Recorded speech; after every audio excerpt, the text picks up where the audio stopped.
I call the honourable member Ian McKelvey. Thank you, Mr. Chair. Mr. Chair, I can't believe what I've just been listening to.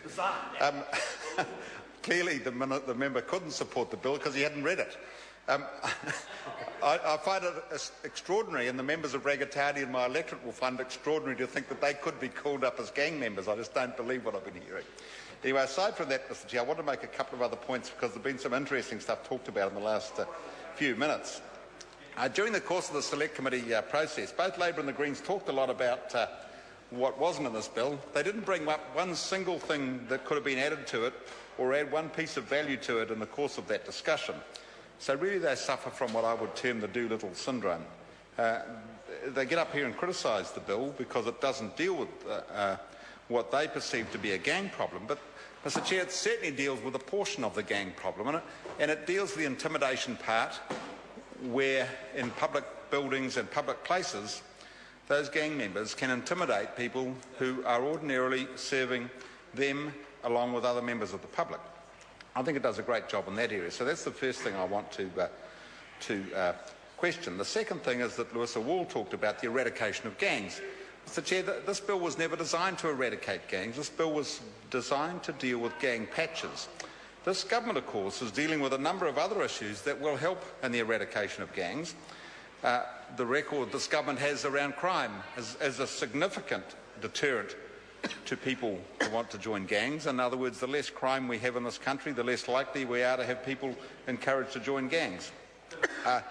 Certainly, our reoffending, retraining, reintegration of prisoners will make gangs less attractive places for them. So the government, along with its economic policies, where it is driving job growth and the opportunity for people to work, will certainly also discourage people from wanting to join gangs. So we can certainly answer the opposition queries with respect to that. So I think, Mr. Chair, that the government is certainly working towards helping with gangs. And I just want to make one final point on that. If you think about it, and I think I might have used this point before, the banning of cigarette advertising, it's very similar, Mr. Chair, to the banning of gang patches in public places.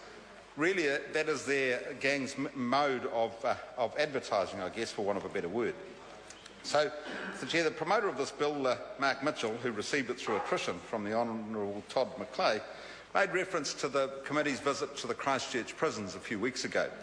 Mr. Chair, in most prisons throughout New Zealand, we have an average of their total tally of prisoners, around about 30% of all those prisoners are gang members. So, Mr. Chair, anything we can do as a government or as a parliament to lessen the number of gang members is certainly going to make quite a contribution to lessening the number of people in our prisons.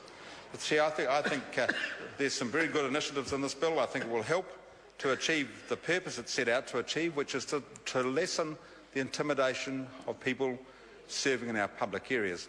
And I want to make one final observation in my own electorate, where I have a large number of schools, a number of which have had problems over their time with gang insignia on the grounds of those schools.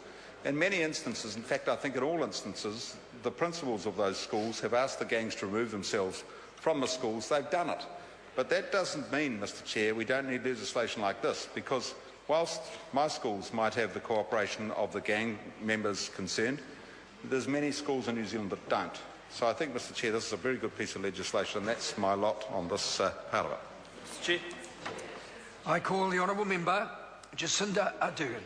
Chair, it's my pleasure to take a call on part one of this